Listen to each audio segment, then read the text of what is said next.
The story of Adam and Eve. You know Eve, that tempting, treacherous, devious Eve. After being convinced by the serpent to eat from the tree of knowledge, goes on to tempt poor old, innocent, enlightened Adam, the victim, that couldn't tame his sinful partner, and as a result also sinned. And this led them both, to eat from the tree and go to hell. That's what we heard, right? That's the story, yeah? Well, it's not. Hopefully you picked that up from my kind of tone. That's not the story at all. Maybe it's the story we learned, we heard, we read about even. Maybe even it's what's written. But in fact, that is not even close to the true meaning, the secret meaning of the story of Adam and Eve. One of the most popular stories in the Bible, and also one of the most misunderstood ones. The story of Adam and Eve is, in fact, a beautiful story about two opposite forces that together are working to become one with each other, with all of reality. The story of Adam and Eve, the real story of Adam and Eve, is actually a story about a miscalculation that came from a good intention, an intention to give. And today, we're going to unlock the story of Adam and Eve and reveal everything that's hidden in it. So I'm sure it's not going to be only interesting. It is going to be interesting, but not only that, I think it's also going to be relevant and useful for your spiritual development and even for your daily life. There is so much packed into this story. So let's do it. Let's unlock the secret meaning of Adam and Eve.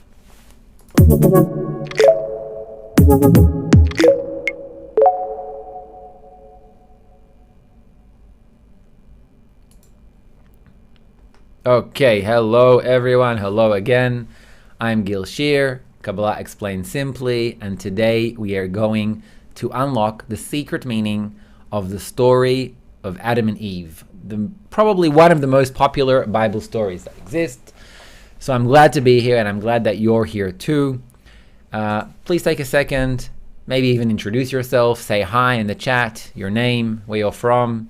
It's always beautiful to see so many people from all around the world who are here to connect to something that's a little bit above what we experience in our daily lives.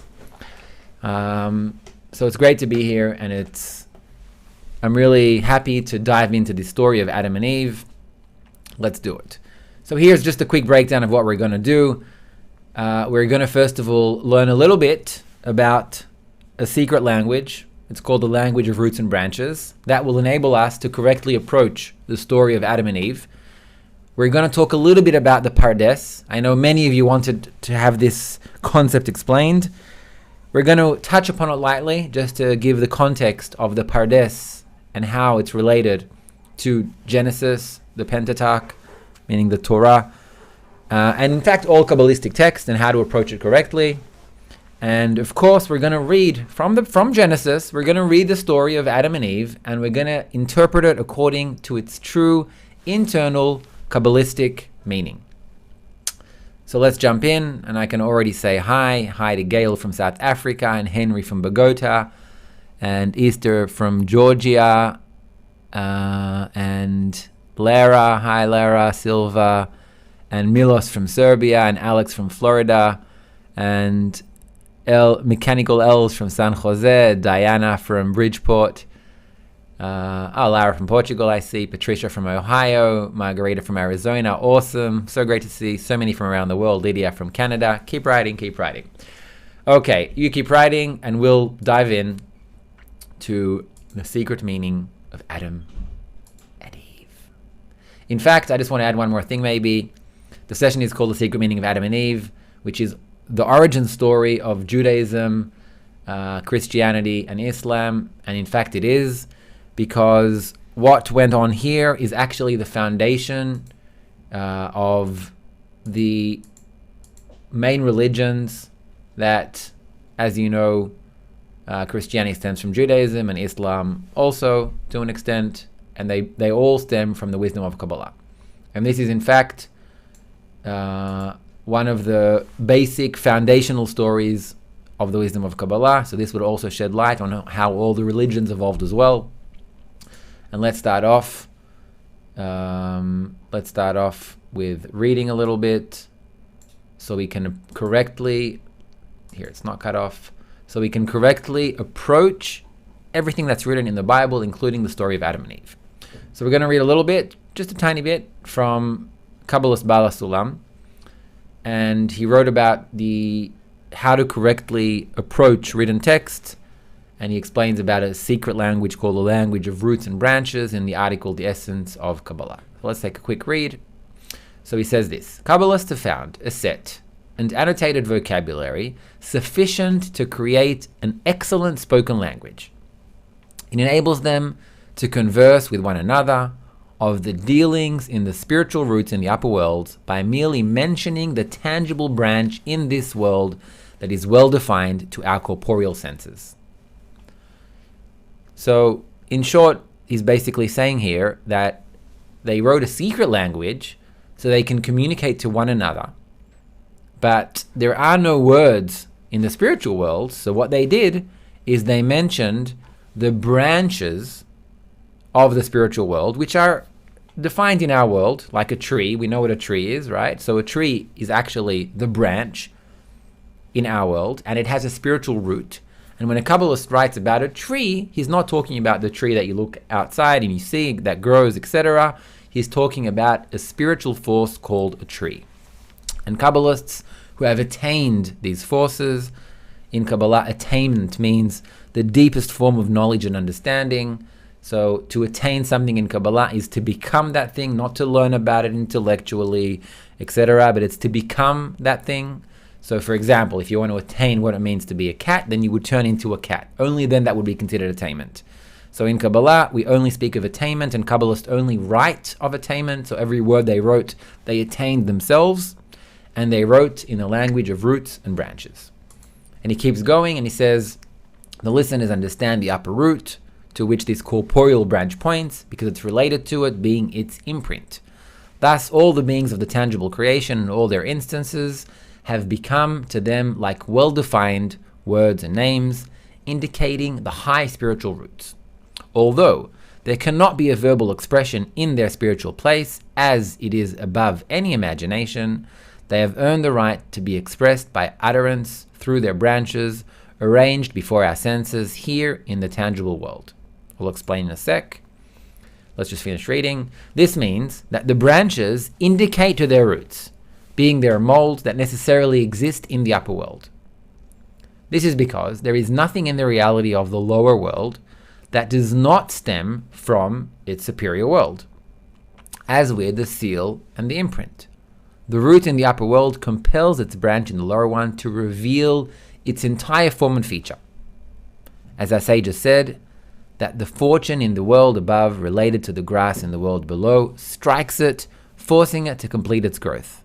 Because of that, each and every branch in this world well defines its mold, situated in the higher world. Awesome. So what does that actually mean? Let's take a quick look at the drawing board. It means the following. So let's say we are here, this world. So in this world, let's say we have a tree. So a tree. I know the trunk isn't green, but I don't really have brown. So let's say the tree, and let's say it even has some fruit. Beautiful lemon tree. So the tree in this world. Now, the tree has a spiritual root in the spiritual world.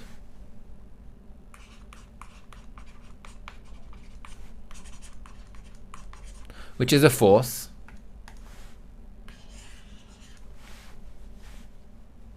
And when Kabbalists write in their text about a tree, they're not referring to this, but in fact, they're referring to this force, which is called a tree.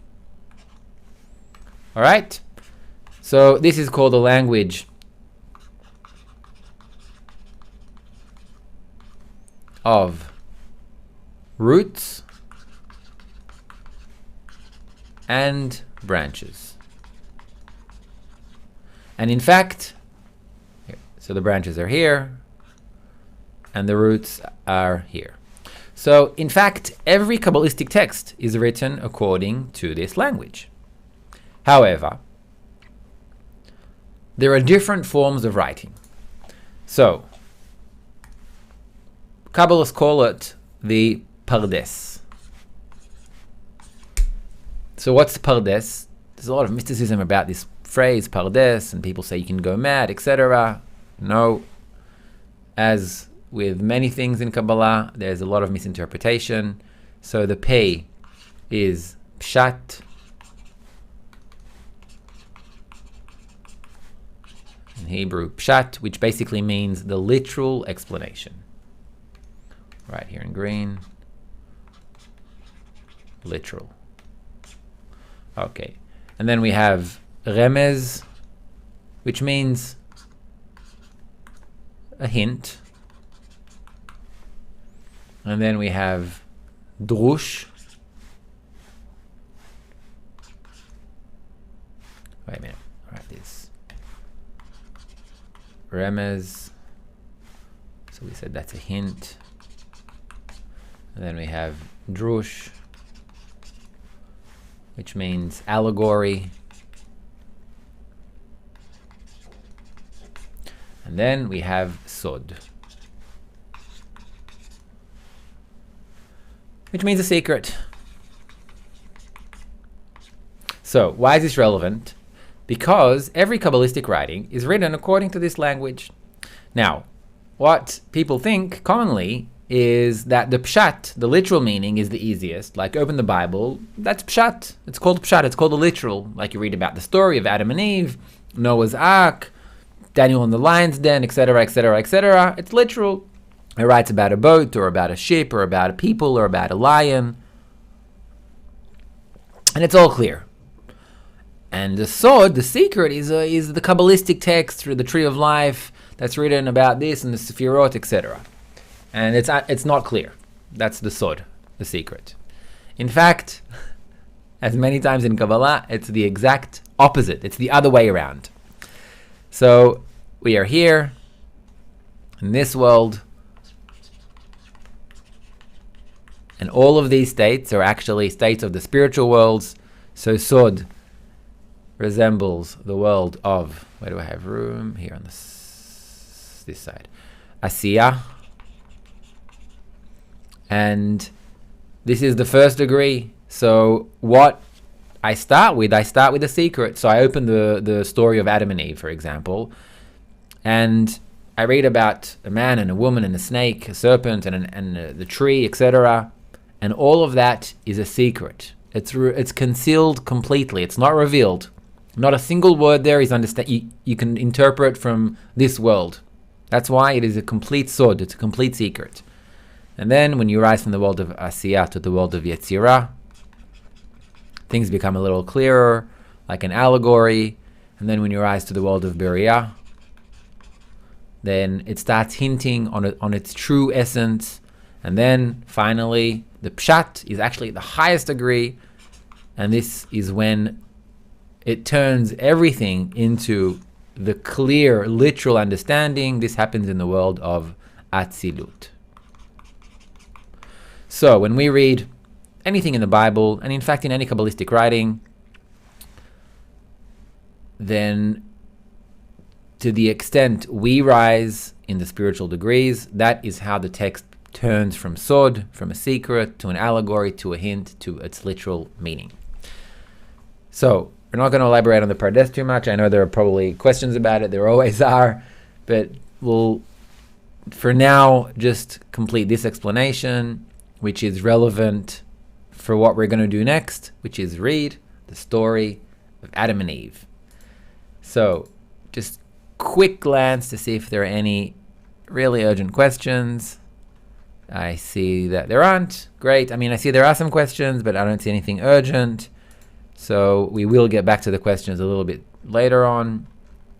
Also, if you can paste the link to the questions there, that will be great. Okay, I got it actually. I got the questions document. Here it is. Okay. All right, so let's do it. Let's dive in. Let's read Adam and Eve, and let's understand and interpret its true internal meaning. Let me just find it. Here it is. Okay. So let's start off. Creation of the desire to receive. As we read, I'll make some pauses and I'll give some definitions of words, because like we said, every single word here has a spiritual root, a spiritual meaning. And even though it seems that it's literal, in fact, it's the opposite. It's a secret. So we need to unlock this secret. Kabbalists have already done that for us in many cases. So they explain the meaning of it. And by learning about it, we can not only have an intellectual understanding of this. I do want to say that when you learn about this story now, this beautiful story, in fact, try and feel these forces inside of you, internally, because that's the only thing that this story is. It's a story about internal forces, which are called Adam and Eve and the serpent and the tree of knowledge and the Garden of Eden. All of these are forces within us.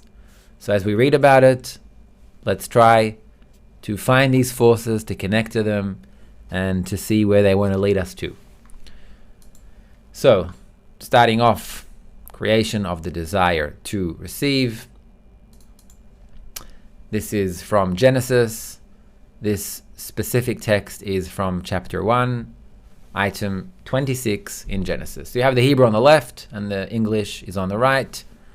Let's read. So Genesis 8:26. And God said, "Let us make man in our image, after our likeness, and let them have dominion over the fish of the sea, and over the fowl of the air, and over the cattle, and over all the earth, and over every creeping thing that creepeth upon the earth." And God created man in his own image. In the image of God created he him. Male and female created he them. So, first of all, in the beginning, when God, which in other words is a force of nature, right? When we say God, sometimes maybe we don't mention it, but we do assume that you have at least some knowledge, and if not, I'll mention it now.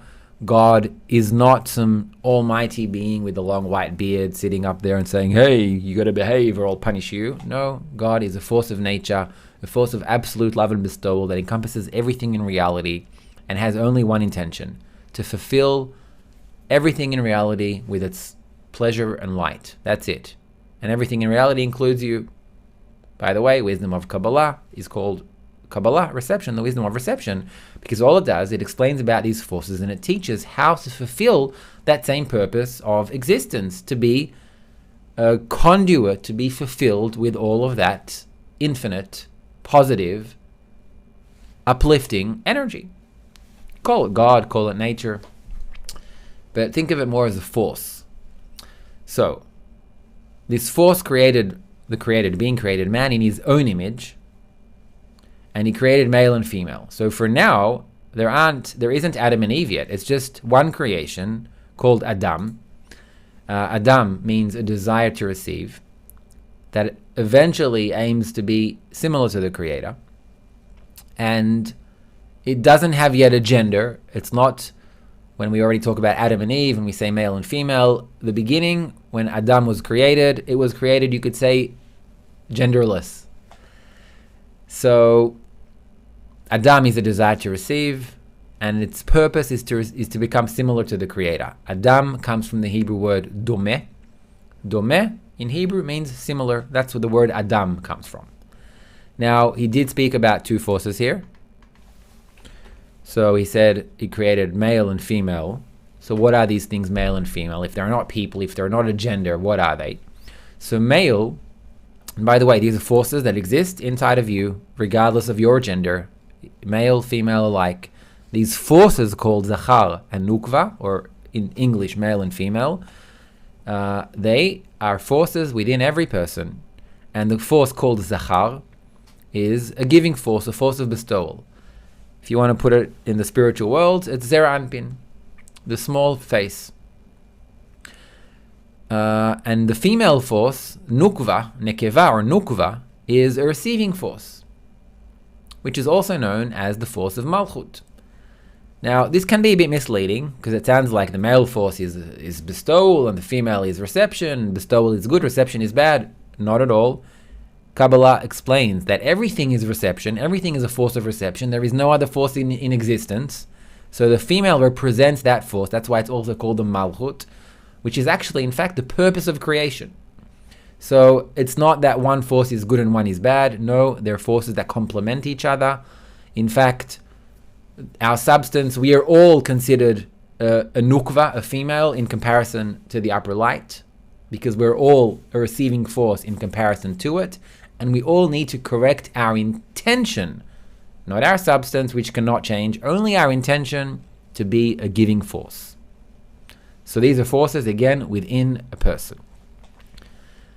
So what we got from this is that this upper force, the force of nature, created a created being with the purpose to fulfill it with everything that it has. That's the only purpose. And it created in that force these two sides. One is reception and the other is bestowal. But in fact, bestowal, reception is the substance and bestowal is the potential for the intention. That's all it is. Let's keep reading. So it continues about the male and female force. So we're reading now from Genesis chapter 2, so item 20, and it goes like this. And the man gave names to all cattle, and to the fowl of the air, and to every beast of the field, but for Adam there was not found a help meet for him. In fact, this translation is incorrect in Hebrew. I'll read it in Hebrew for a second. That's also why I wanted to have the Hebrew text here. And it says here, Ula Adam. So I'm reading from, do I have that dot? No, you don't see this. Okay. So I'm reading basically, you can't see my pointer from over here. Ula Adam lo matza ezer kenegdo. So, but for Adam, he did not find ezer is help, and kenegdo is actually against. So he said, for a person, he did not find help against him, like a contradicting force. Because as we know in nature, development is only from two opposing forces. So help against him isn't really against, it's an opposing force through which life can grow, can evolve. All evolution is always two opposing forces. So let's continue. 21. And the Lord caused a deep sleep to fall upon the man, and he slept, and he took one of his ribs, and closed up the place with flesh instead thereof. And the rib which the Lord God had taken from the man made he a woman, and brought her unto the man. So we're not talking about a physical rib being pulled out and from that some magic. No, again, we're talking about forces. So what are these forces? So a rib is a place where the desire to bestow connects with the desire to receive. That's what a rib is, and this is what happened here. The Creator, this force, created something for the original desire to be help for him, help against him, but in fact, against him is for him. And it was created from this rib, which is a connecting force between reception and bestowal. And it continues, and the man said, this is now my bone of bones and flesh of my flesh. She shall be called woman, because she was taken out of man. In other words, these two forces of male and female, they both come from this upper force, from the Creator, from the light, and they both have complementary roles. And the reason why they were created from this rib, seemingly from the force of the male force, the female force was created, was in order for them to be able to evolve in a complementary way. They in fact are connected as one, or should be at least. Continue, 24. Therefore shall a man leave his father and his mother, and shall cleave unto his wife, and they shall be one flesh. So one flesh, a flesh in the spiritual meaning of flesh means desire. So the flesh is the desire, and they should become one desire, the male and female force. And he continues, and they were both naked, the man and his wife, and were not ashamed. So what does that mean that they were naked? Again, it's not the literal drawings you saw in kindergarten when they then clothed on and put on the fig leaves. No, it doesn't speak of that. Naked means they have the vessels but are not corrected in their full extent. And what does it mean that they were not ashamed? It's because they were not conscious of their lack of correction. For them, they were in the Garden of Eden, right? And the Garden of Eden, let's continue a bit with the definitions. I think I've defined it later on. But I'll just say now that the Garden of Eden is a state that a person is in complete bestowal, kind of like an angel, you could say. And they were in that state, but they were naked and they were not aware. So they were not aware that they're in a state of bestowal, but in a small state where they have no vessels, or their vessels are not corrected. So for them, everything's great, but for the Creator, it's not. Why? Because the purpose of everything, like we started from the beginning, the purpose of this force of nature is to fulfill all of reality with its infinite force of energy, of positivity, of upliftment, of fulfillment. And in the state of Adam and Eve, when they were in the Garden of Eden, in a state of bestowal but naked and not aware of it, so they were not fulfilling the same purpose of creation. Let's keep going. So what happens next? So then a sin happens, and you got to give it to the Creator. It's like a story, like a Hollywood story, that everything, it starts off with like the exposition, and then like this turning point. So what is the sin? And I think now some of you can already get that the sin, in fact, is not a bad thing. Well, let's not say anything else. Why isn't it a bad thing? Why isn't the sin a bad thing? Maybe you can already answer in the chat while we keep going. So why isn't the sin, or is it? Is it bad? Is the sin of tree of knowledge, is it a good thing or a bad thing? Okay, let's keep going. So now we're reading from chapter 3, and we have a new character that steps in, the serpent. Okay, so what happens here? Now, the serpent was more subtle than any beast of the field which the Lord God had made.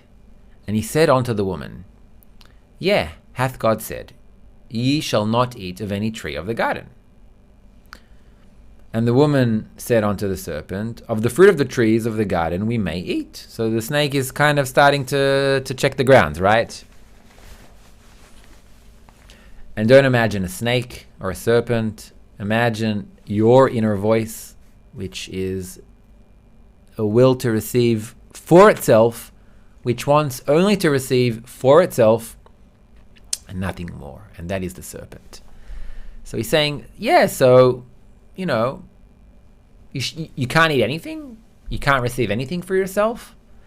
And the woman says, yeah, we can receive, we can eat. Eat meaning to receive. We can eat the fruit of the trees of the garden. We may.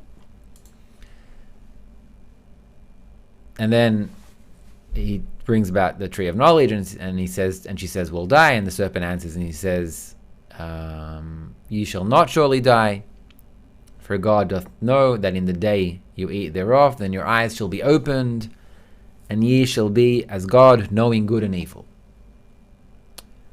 So look at the sale here that the snake is making.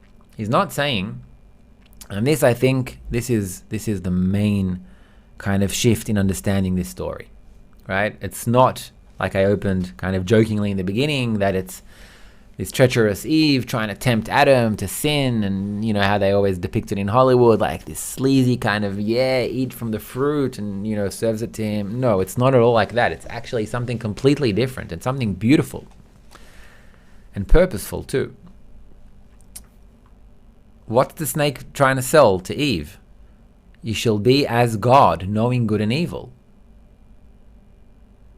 Now, be as God is the purpose of creation. It's not a bad thing. The purpose of creation is to be one with the Creator. That's why Adam is called Adam, because he's similar to the Creator. At least that's what he's destined to be. He's destined to become similar to the Creator. That's why he's called Adam. So what the snake is trying to sell, quote unquote, to Eve is not some sleazy form of reception for herself, seemingly. He's trying to sell to her to be like God, to know good and evil. That's actually something good. It's worthy, isn't it? To know good and evil. Isn't that a worthy kind of thing to want to be? And when the woman saw that the tree was good for food, and that it was a delight to the eyes, and that the tree was to be desired to make one wise, she took of the fruit thereof and did eat. And she also gave unto her husband with her, and he did eat. So we'll interpret that in a second. Let's take a quick look at these definitions. So what's the Garden of Eden? It's a state of being completely in bestowal, a conduit that the light flows through. What we said before is that they were naked in the Garden of Eden. Naked meaning with vessels that they're not aware of, that are not corrected, and they're not even aware that they're not corrected. They were naked and not aware of it. So they were in a Garden of Eden, but not fulfilling its purpose, and not aware of it either. And what's the state, the opposite state of Garden of Eden, of hell? It's simply the discovery of the uncorrected state, which is dominated by the ego. So you could say, Kabbalists actually say that hell is not what happens when you die if you didn't behave well. Hell is this world, dominated by the ego. That is the state called hell. And the serpent is the evil inclination. But there's a lot to say about the serpent. There's actually a lot to say about all these things here. But the serpent, in fact, its potential is all of the light of Chokhmah, all the light of creation. That's what it stands against. But it's the evil inclination because it doesn't have any clothing of the light of Chasadim. Light of Chasadim is what enables to correctly receive the light of Chokhmah with the right intention. Because without the right intention, there's shattering. That's the result of receiving without the right intention. Now, the serpent, let's just go back for a second and get the kind of the big picture story, and then we'll go into more of the details maybe. So just one last definition, tree of knowledge here, the correct use of the desire, the middle line. That's the tree of knowledge. So what really happened here? What didn't happen was what I said before. It's not some kind of temptation of Eve to give Adam from the forbidden fruit because it's so tasty. No. We're talking about both Adam and Eve wanting to be in connection with each other and with the force of creation. To be in complete fulfillment. To fulfill the purpose that they were created for. But this process is gradual. That's like the PARDES that we spoke about. You need to go through Pshat and Remez and Drush and Sod. You need to go through the different worlds. 125 degrees, in fact, of changing the intention on the desire. And what the serpent did is he convinced Eve, because Eve is the force of reception, so he related first to the force of reception and said, look, you can receive the light of creation, the purpose of creation. You can receive it. So go ahead. Why not? To be as God, knowing good and evil. It's a great thing. It's not a bad thing to be as God. That's the purpose of creation, to become bestowing and giving and a conduit of light, and to be this infinite like pipeline that the light can flow through. And that's actually the infinite form of fulfillment, because if you're receiving for yourself, you can only receive limited, and if you receive to give, then you can receive infinitely, unlimited, because you're being just a conduit, and through a conduit, infinite light can flow, right? Like think of a vessel as opposed to a hose, right? Water can go infinitely through that hose, but a vessel, it's full, that's it. So being as God, knowing good and evil, is not a bad thing. It's the purpose of creation. And the snake here, the serpent, the will to receive, is actually saying, yes, you can receive everything, all the purpose of creation. You can do it now. So do it, eat from the tree. Become as God. And the woman said, okay, yes, that's my purpose. The Malchut, the force of Malchut, to receive everything in creation. So she went on to the force, to the male force, the force of bestowal, and said, okay, let's do this. We can receive in order to give. We can finish the correction now. We can reach the purpose of creation. So she gave it to Adam to eat, and he ate. Why? Not because he was thinking, oh yeah, I'm going to eat this fruit. It looks so tasty. I can't tempt myself from not eating this fruit. No, because he thought, okay, great. I can reach the purpose of creation now. I can be like the Creator. I can receive in order to give. The highest possible state, the state of Atzilut. Keter even. Gmar Tikkun, the final correction. But it was a miscalculation. It was premature. And as soon as they ate, what happened? They discovered that they're naked. They became aware of it, that their vessels are empty and their intention is wrong. And that's the awareness that they suddenly realize that they're naked.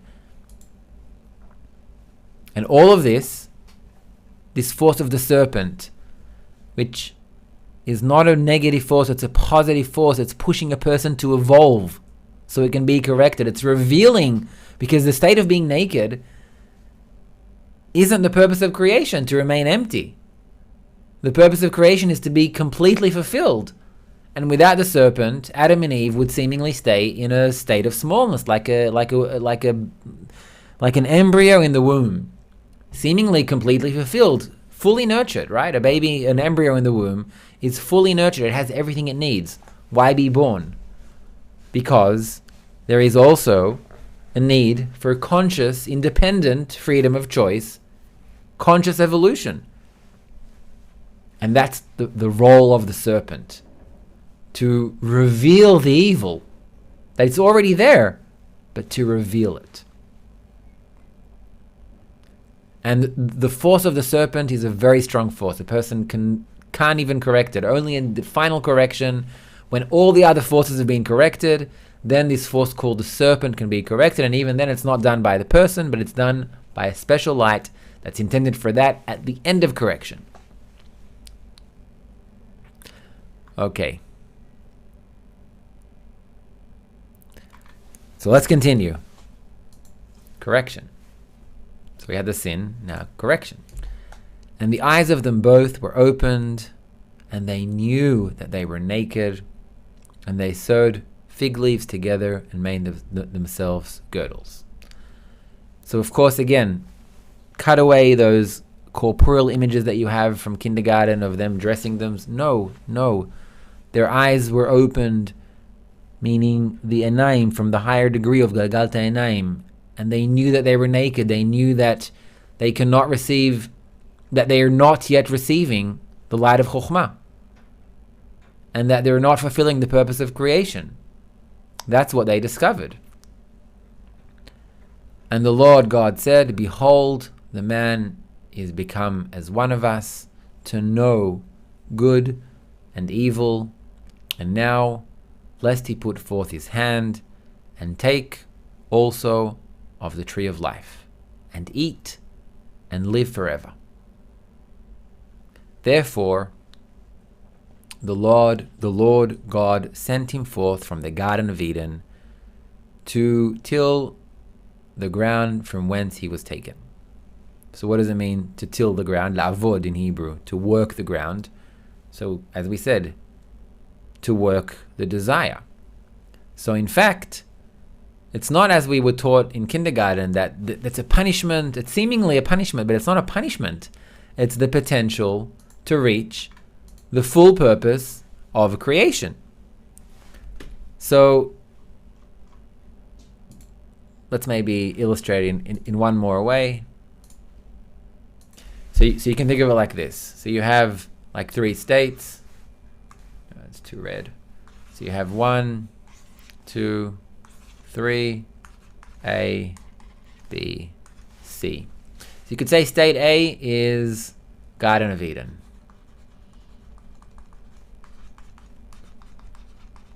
But naked. And unaware.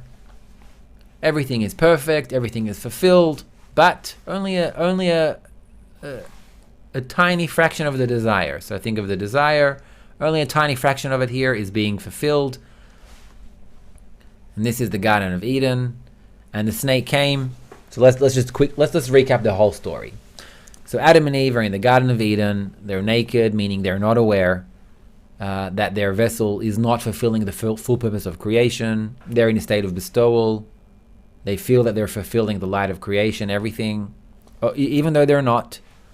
But that's how they feel, and everything's great. And they're walking in the Garden of Eden, and the only thing that they can't taste is the tree of knowledge. Why? Because the tree of knowledge is like skipping not 1 grade, but 10 grades. It's like going from grade 1 to grade 10 or something. And it was prohibited because it needs to be through a process. And then we see that they're in you could say stuck, like in the womb. Like an embryo in the womb, it's there, it has everything. So what happens? The water breaks and it has to be born, it has to exit that beautiful, pure state. And this is what the serpent's role is. So the serpent has a role to play here, and it's a good role, and it's part, in fact, it's the serpent, actually, is the posterior of the Creator. It's the other side of the Creator. That's the serpent. I mean, it has to be, because Kabbalah say that there is none else besides him. There is only one force in reality, a force of bestowal, of absolute bestowal, and the created being. And the created being is us. So this serpent that comes and tempts us, it's really the Creator playing the other side. Why? So the vessel will seemingly shatter, but it's not so it will shatter. It's so we will discover that it's empty. We will realize that we're naked, fall into this world. So this world is the world after the shattering. So here, the shattering took place, which led us to this world. And from this world, we need to climb back up again to the Garden of Eden.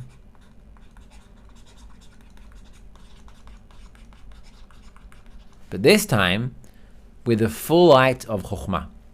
So the reason of all of this process is to fulfill the purpose of creation, which is eventually to reach the tree of knowledge.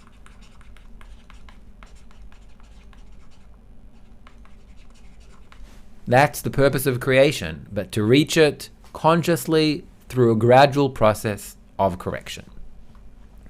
And that is the story of Adam and Eve. So the serpent tempting Eve to eat from the tree, to become like God, to know good and evil, is in fact convincing the will to receive that it can receive all of the light of creation with the intention to bestow.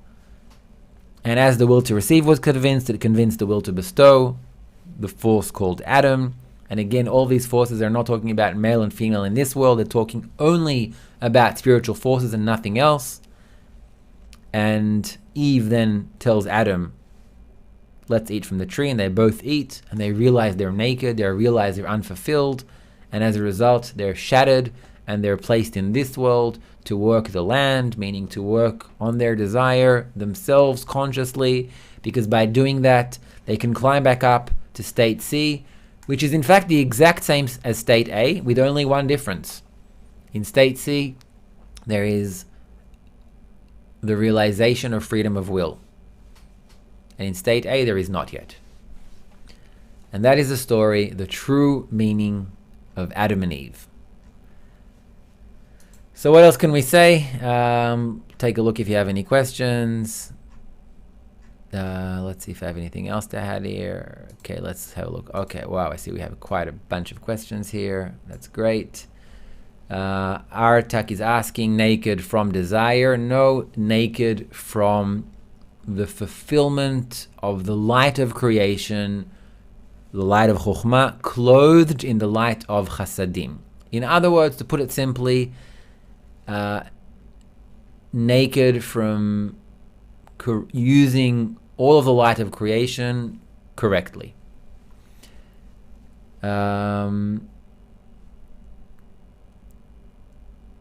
So taught by Emerald, he's asking about the special light intended for the person only at the end of correction.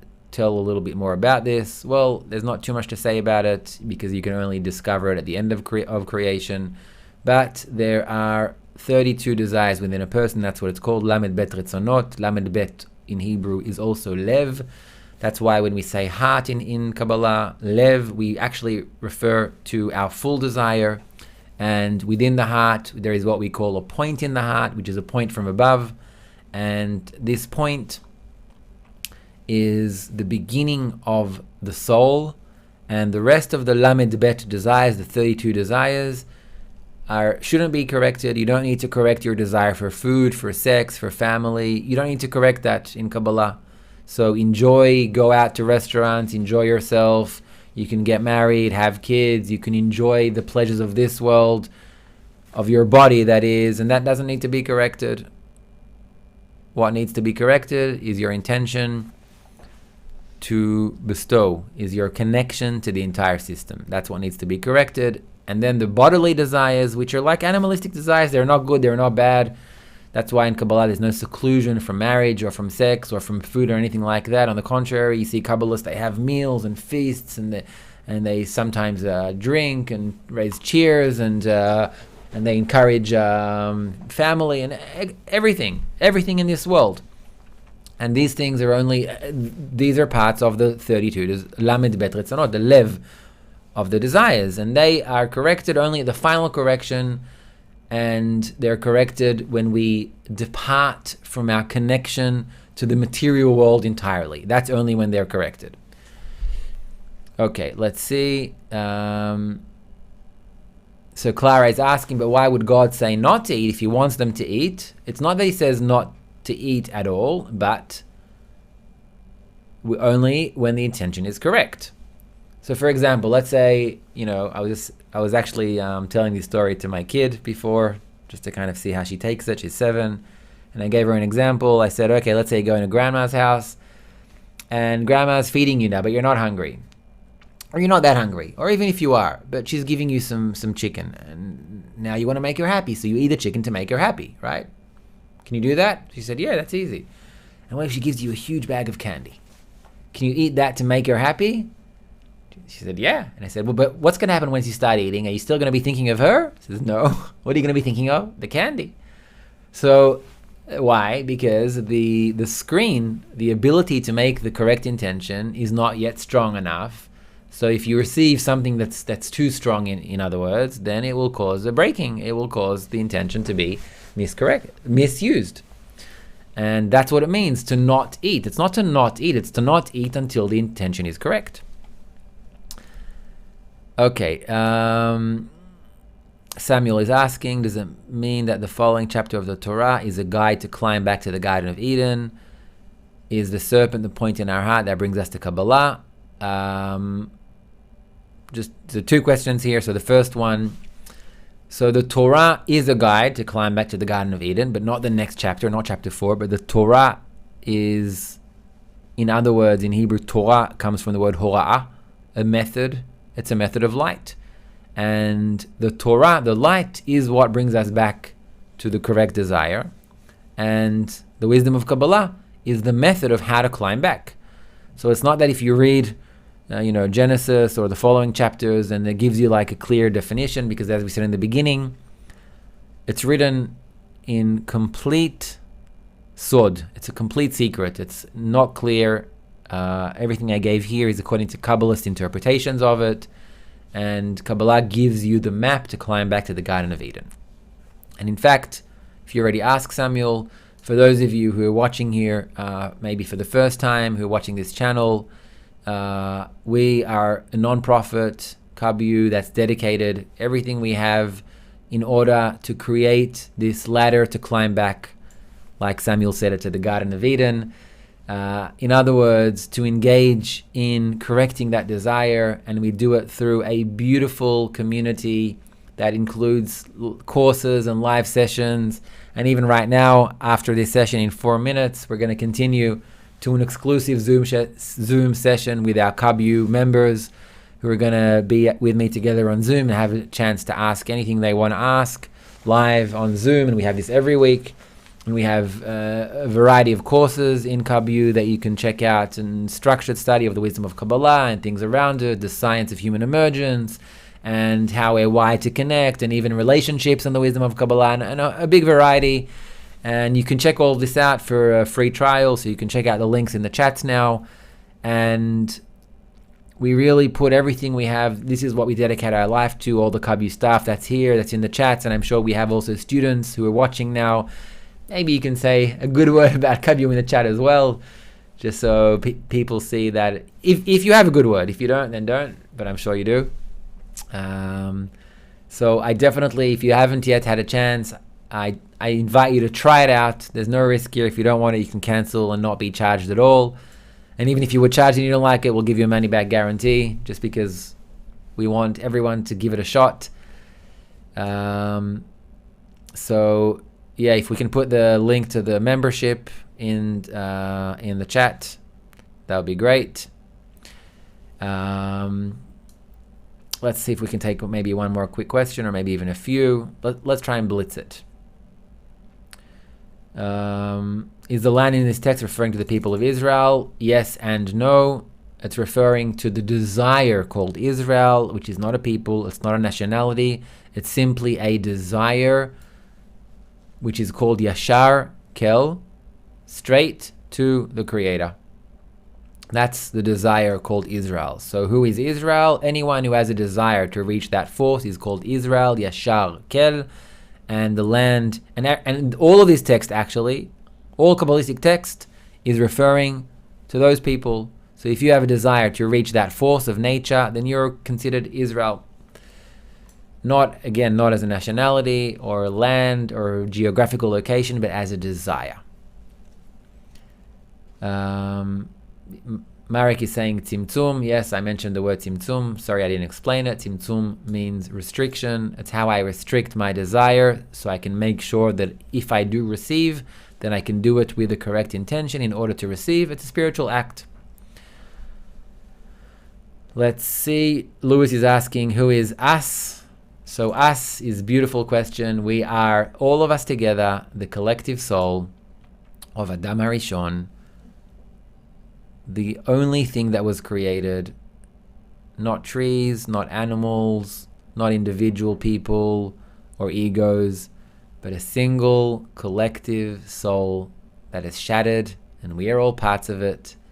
And all we need to do is connect to our internal forces called Adam and Eve and the serpent as the motivator to discover our true evil and to demand that this light of creation will fulfill us, will correct our desire to have the right intention in order to bestow, to become like the Creator, and to rebuild this collective soul. All of us, all of humanity. Imagine how beautiful that would be. So with that, our time here on this session on Adam and Eve is up.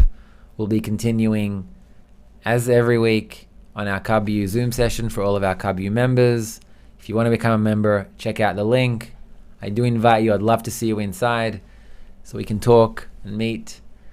And that's it. So I'm Gil Shir. This was Kabbalah Explained Simply. And today we explained the secret meaning of Adam and Eve. Kabbalah Explained Simply.